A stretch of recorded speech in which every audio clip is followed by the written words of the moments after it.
dear friend. I have seen that face in 1,000 dreams, a white, smooth, expressionless mask. It does not scream, nor does it smile. It is silent as death, but behind it, I always sense something writhing, a forgotten soul. Could it be that you, too, are wearing that mask? Each of us is compelled to wear a mask. Society demands it. Family expects it. The workplace rewards it. That mask, in my language, is called the persona, the social self, molded to fit the gaze of the external world. But what happens when we live too long with that mask? When the true voice of the soul is stifled by the applause of the crowd? I do not condemn the social self. It is as necessary as clothing for the body. But if you mistake the clothing for your flesh, you will lose yourself. Perhaps you have already felt it, a smoldering emptiness, as if your soul sits in a dark room, watching you through a mirror. You see yourself smile, but the smile does not reach your eyes. You succeed, yet deep within you feel alone. That is not madness. It is the call of the self, the deeper essence, beyond all social roles, expectations, and masks. I ask you, who is looking through the mirror? Does that person resemble the image you present to the world, or is it a stranger? Weary from a lifetime of playing a role, begin the journey. We will step into the forest of the unconscious, where the mask melts away, and the light of the self, the true essence, begins to glimmer. Do not fear. The darkness is not an enemy. It is a doorway. You tell me you feel empty. But that emptiness is not an absence. It is an echo from a forgotten place, from the forest of the personal, unconscious, where the social mask is but a flimsy tent pitched at the edge, concealing the wildness waiting beyond the forest. An ancient symbol in every culture has always been a place of trials and revelations. It is where Hansel and Gretel lost their way, where Orpheus sought Eurydice, where the Buddha faced Mara under the Bodhi tree. In the unconscious, the forest is not merely dense, it is the space of the unknown, the unilluminated other, and you have been there in your dreams, with the white mask and the darkness clinging like mist. That mask is no longer a shield against the world's gaze. It has become a barrier between you and yourself.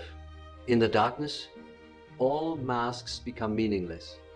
No one watches, no one judges, but something is present, the shadow. The shadow is the part of you that you refuse to acknowledge, the voice you have learned to silence, the anger you repress, the weakness you deny, the emotions you deem unworthy, inappropriate, or unacceptable. You have left it behind throughout your life like a disowned child locked in a hidden room. I do not advise you to destroy the shadow. That is impossible. The shadow does not die. It only hides. And the further it is pushed from consciousness, the stronger it grows, silently steering you from behind. Instead, look at it in the forest. Remove the mask and face it. You need not fight, only listen. Ask the shadow what message it brings from your soul. You may be surprised. It does not come to destroy you, but to show you the forgotten part, the part that must be integrated to make you whole. In the flickering light of a small fire in your dream, that shadowy figure is no longer as fearsome as it first seemed. It is like an abandoned child, trembling, waiting for you to approach. When you acknowledge the shadow, you begin the first dialogue with the self, your deepest essence. That is the starting point of reconciliation. We will continue Dear friend, there is still a long journey ahead through the forest, to the valley where the soul is born anew. When you face the shadow in the forest of the unconscious, a silent movement stirs from the deepest part of your soul.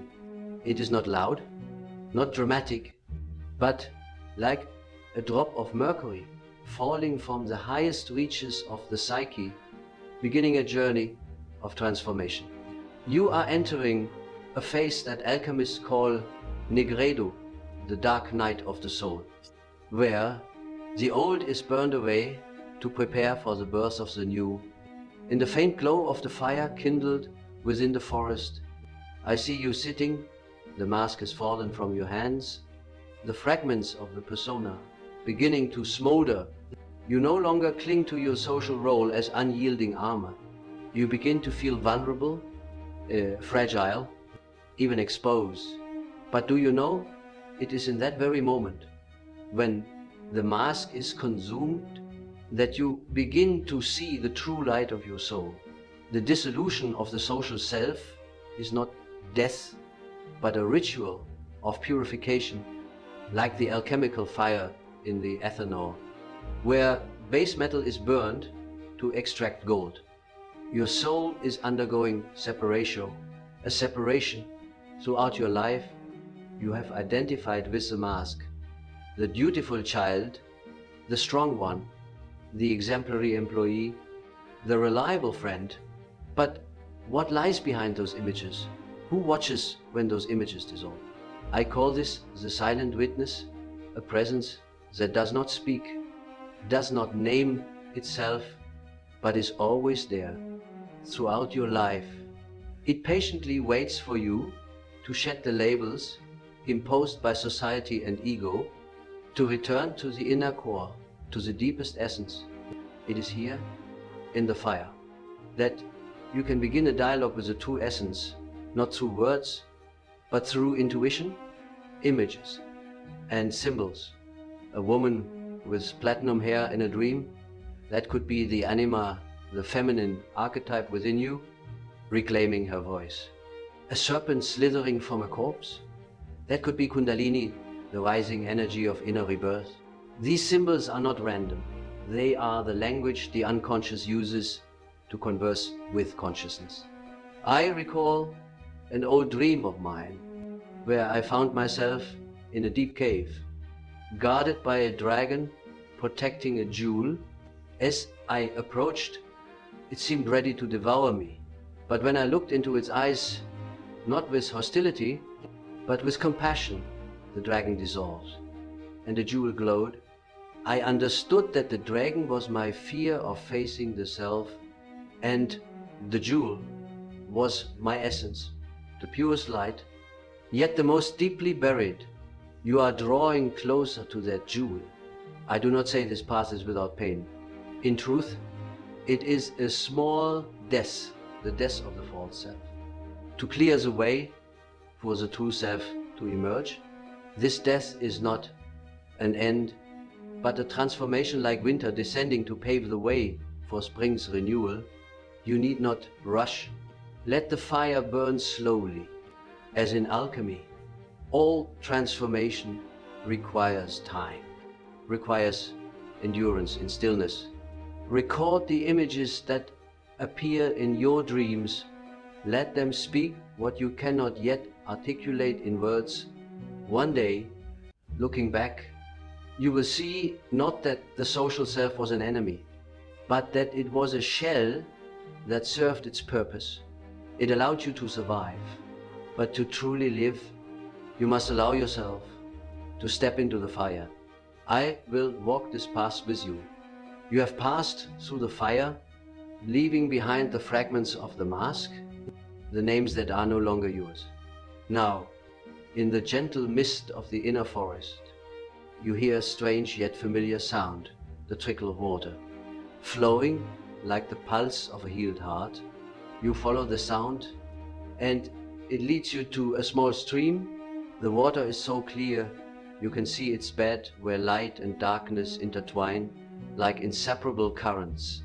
That stream, dear friend, is an ancient symbol of the self, not something attained as the pinnacle of the soul, but the silent center flowing through every layer of consciousness. In it, there is no distinction between good and evil, light and dark, masculine and feminine, only the circular movement of life returning to itself. There are no victors or vanquished there, only the whole. You kneel and look into the water. But this time, unlike the first mirror, the reflection you see is not distorted, not masked, not warped by societal expectations. Instead, you see a face both strange and profound, a face you have known since before birth, yet forgotten long ago. It is you, but you integrated. You with your weakness, you with your anger, you with your unspoken love, you with the silence after tears. I call this state conjunctio positorum, the union of opposites. In alchemy, it is the final stage, where soul and body are no longer separate, where light no longer opposes darkness, but both merge like yin and yang, like the moon reflected in water, like breathing in and out. Many think the self is a destination, an ideal state, but I must warn you, the self does not come to be possessed. It is not a crown, but a flow, and you, approaching that stream, do not become a saint, you become truly human. You will find yourself laughing, not because someone sees, but because you live. You will find yourself angry but unashamed. You will find yourself weak and no longer needing to feign strength. Every fragmented piece of your soul will find its way back, like lost birds returning to their ancient nest. That is the self calling them home. Remember, the self does not compel, it does not preach. It whispers, like the stream's murmur in the forest. Only those who are silent can hear it. You need not answer now. Sit by that stream. Write down the images that arise within you. Let the self continue to speak through dreams, subtle intuitions, moments when you are alone yet feel truly alive. The journey is not over. There is still a path back to the world. And that will be the next stage, where the light you have touched is carried back to everyday life. After sitting by the stream of the self, you may think the journey is complete. But I must say this, as I often tell those who believe they have awakened, there is no final destination. Any light that is not brought back to the world will fade in isolation. Individuation, the process we call the journey to the self, is not an escape. It is not the enlightenment of the ascetic retreating to a mountain cave, severed from humanity and life. On the contrary, individuation is a profound invitation to live authentically, wholly amidst this world, with all your light and darkness acknowledged. Many, upon touching the radiant beauty of the self, fall into a dangerous illusion. They begin to think they know better, that the world is crude or unworthy. They build a spiritual temple and lock themselves within, scorning the mundane, avoiding noise, living in the delusion that they have transcended humanity. I call this the shadow of the spiritual. But the self does not want you to withdraw. It wants you to integrate. The light you find is not for display, but to kindle other candles, not through preaching, but through living. If before you wore a mask to be accepted, now you need not discard it entirely. You only need to remember that the mask is a tool, not your identity. When you enter a room, you can still smile at colleagues, listen to your parents, fulfill your duties. But now, beneath those actions, you know who you are, You are no longer dependent on others' gazes to define you. The difference lies in depth, not in outward behavior. I once wrote, self is like an invisible center in the mandala circle. Every piece of life revolves around it. None are excluded. This means you need not reject the impure parts like anger, desire, weakness to become spiritual. You only need to place them in right relation to the center. The self is the organizing center of the entire psyche, favoring no side, excluding no side. When you live from the self, you will see your words take root, your actions gain depth, and your silence becomes a message. You can wash dishes, write reports, engage in difficult conversations and still be yourself. You become like the mystical axis mundi, rooted deep in the earth's life. Matter, instinctual, unconscious, while reaching toward the sky ideals. Spirit, essence, you are the intersection. One who passes through individuation does not become better in society's eyes. They become more real, more precise, yet also more mysterious.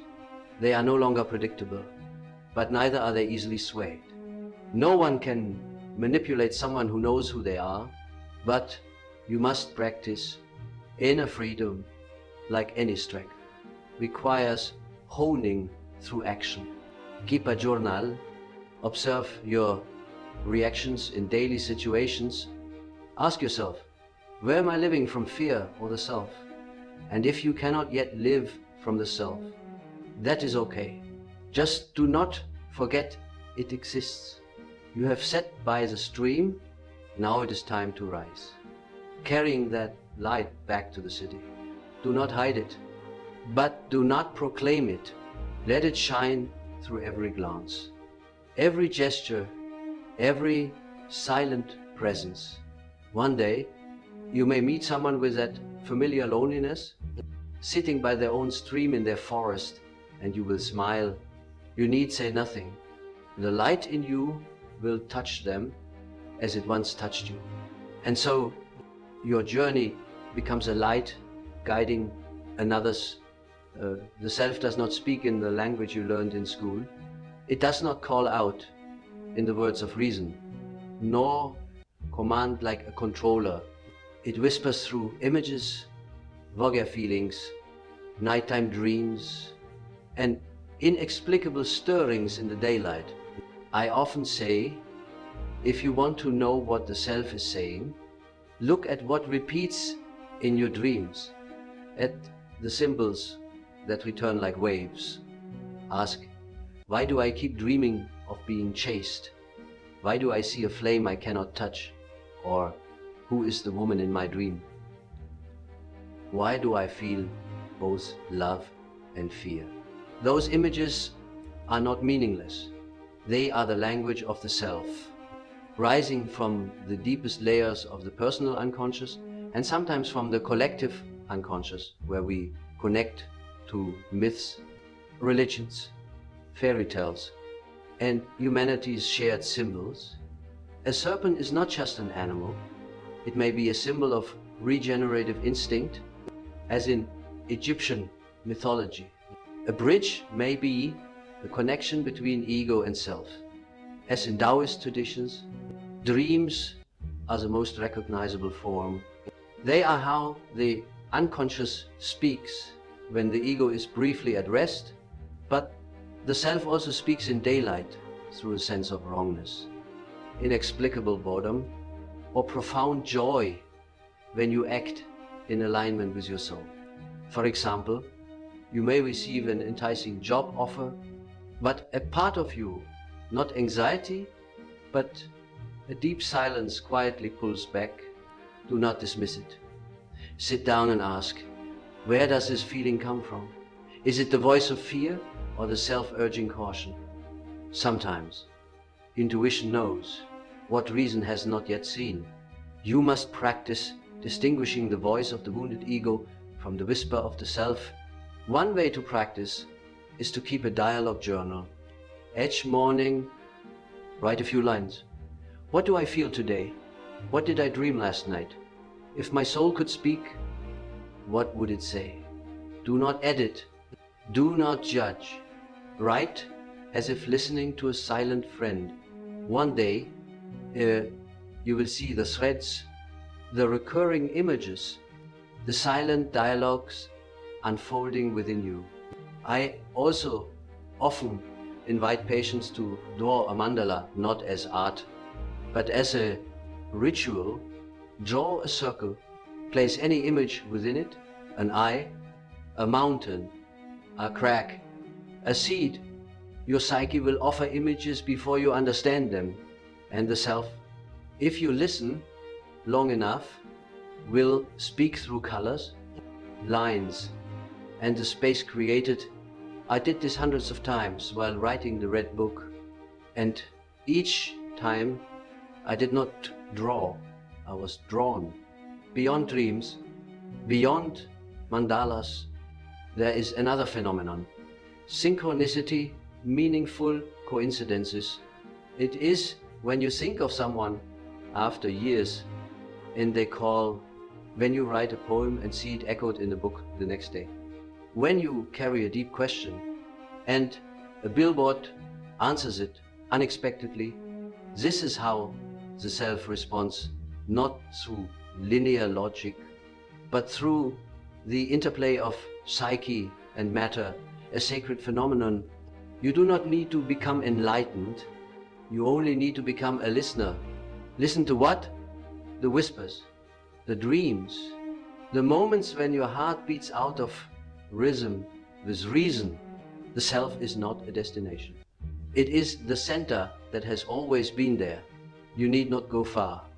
You only need to return through the forest of the social self, through the fire of the shadow, to the stream of the whole, and then back to living. If you maintain a rhythm with the self, not constantly, just honestly, your entire life will gradually become a dialogue, no longer a monologue.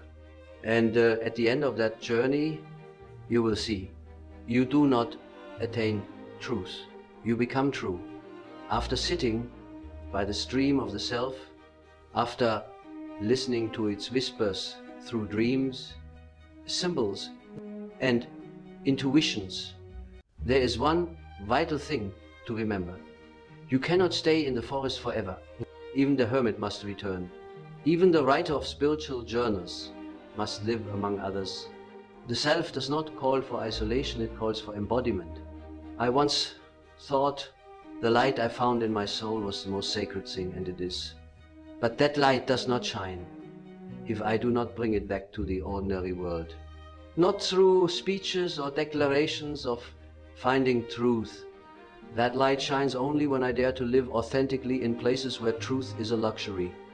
In family, society, work, relationships. I once wrote, the self does not destroy the ego, it repositions it. You need not discard your old self, your name, your profession, or your duties. You only need to place them on the right axis.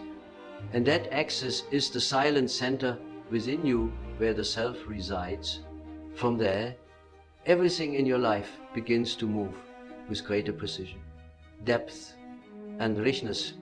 Imagine returning to the city after your inner journey.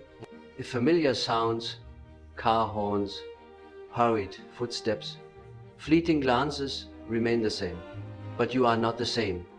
You no longer react with unconscious reflexes. You no longer speak just to be heard. You no longer smile just to be accepted. You are quieter, but not distant, clearer, but not harsh. One living from the self is like an invisible pillar in a crowd. They need not shout, yet they make others pause. They do not impose, but their presence prompts others to reflect, because they no longer live to manipulate or avoid, they live to be true. You may find yourself less loved, for true light blinds those unaccustomed to it. You may also find yourself loved more deeply by those who see that you are real, but that no longer matters, for the self does not live to be loved.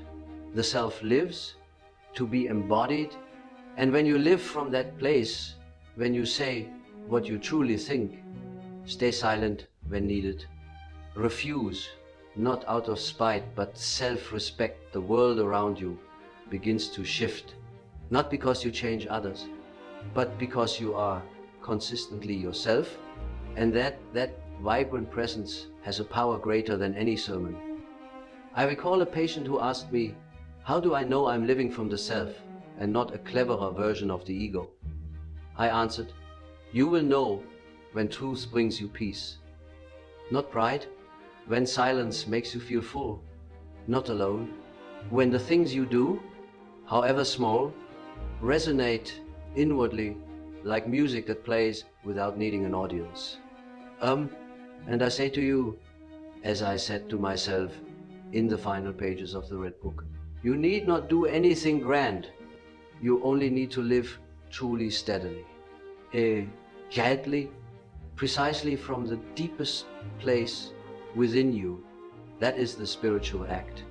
Not prayer, not renouncing the world, but presence in every breath, every choice, every step. You will stumble, you will lose your way, but each time you sit again in silence, you will hear the faint stream of the self still flowing, and you will return every day, every hour, every moment. Return, and then step outward. That is the psychological cycle. That is the living mandala. If you wish, I can help you draw your first mandala, not perfect, just true. Or I can guide you in keeping a dream journal. We do not finish. We only begin again from a deeper place. Do you want to continue? Your journey, mine ours, is still unfolding, and I, Carl Gustav Jung, am still here with you.